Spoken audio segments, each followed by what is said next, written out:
Yallah boys, it's me, and today I'm going to tell you about a love-hate relationship I have with football, and one team in particular.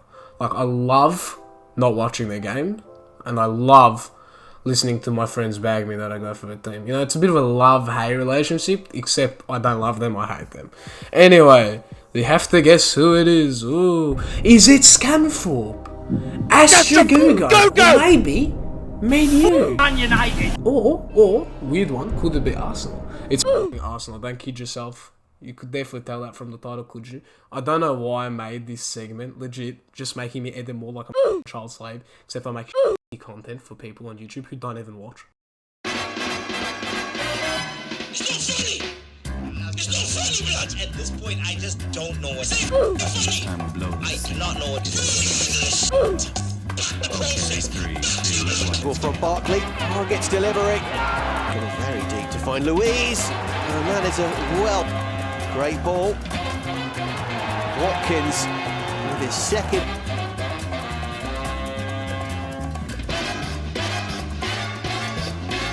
Again, Harry Kane, that fucking dirty little... He's done it again, he's done...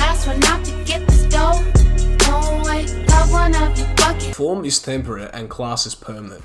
Except when you play for Arsenal, class is temporary and form is permanent. Alba is undoubtedly the only player when Unai was coached that kept this shit from sinking, and when I mean sinking, I mean ending up like Sunderland. Having a paedophile up front and having a show called Aftv Till I Die.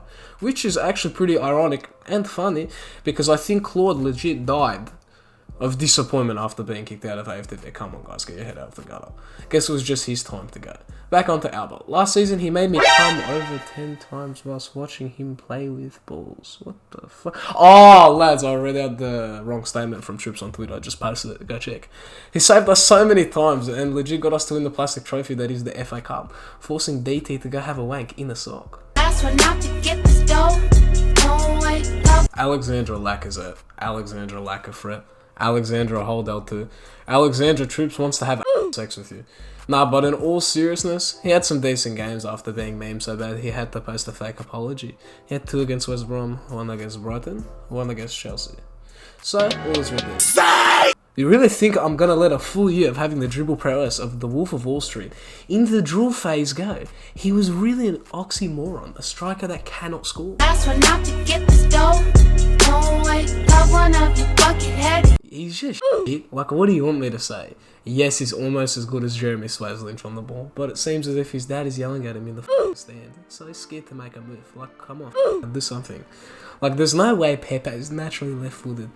You're expecting me to say that he costs 70 mil and how he's as productive as 2 40-year-old men yelling about a football team and how he's probably the reason Odegaard's playing standing back right now. And yes, he's all of those things. But how did he not get into a team over Reece Nelson? And now f***ing Willian. Nah, but to be fair, Reece, he wears his short tie, so at least that's creative. And we need that creative spark from the younger lads, don't we, Arteta? I'm honestly glad Saka replaced his fraud, so now we have someone who's actually, you know, has a strong foot. We got him on a free and I still feel as if he got robbed. How he hasn't scored a goal is beyond me. He truly is the worst player in this world. It's alright though, because he posts apologies after every game he plays. What a coincidence. He honestly makes paraplegics want to stand up just to turn the TV off so they don't have to watch him. I don't know how he gets into the team. Like, what is he doing at training? Who is he sucking off? It's Arteta, but just go along with it for the vid.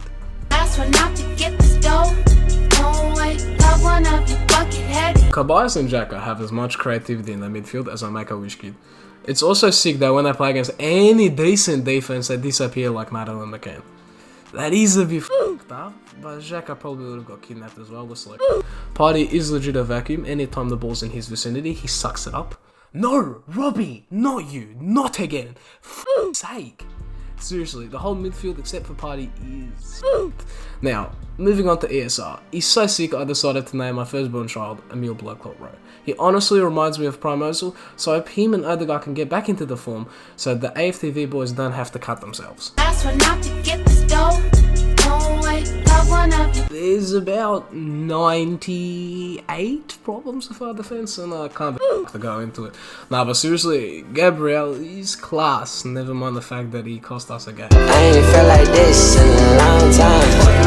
I ain't felt like this. Before the injury, he did not lose on the ones. Hopefully, he continues to do the same. However, Rob Holding is in complete fucking opposite. His defense is fading faster than his hairline, and also faster than my will to live. I'm going to be representing Wogland in triple jump down my stairs soon. Anyway, he just can't defend. Tierney is probably the best Scottish left back in the league, except for Robinson. He bangs in goals and crosses harder than DT hits his wife. I'm sorry. That was such a shit joke. Why did I include that in the vid? Ask her not to get this dough. No way, love one of you bucket-headed hoe. It's just unfortunate that we could have had Mourinho, really, but instead we have the human Lego figure.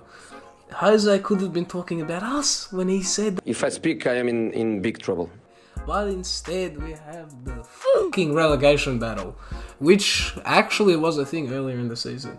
Now, yes, it's the Boar's fault, but when you put the Special Olympics midfielder Valneni, Xhaka and Willian, what the fuck do you think is gonna happen? Can someone explain to me why he rested Alba, ESR and Tierney? Why the fuck did we have two keepers on the bench? What, so you could get full use of Matt Ryan, you fucking clown?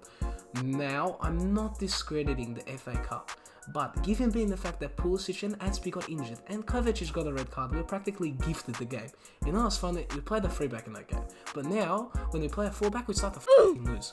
What a coincidence. Ask her not to get this dough. No way, love one of you bucket-headed hoe. Now on to this clown Kroenke, 5th richest owner in the world but can't pay 50 mil for a while, who would solidify us in prime position for the Champions League. But no, that's too much for the blind guy in Don't Breathe to spend.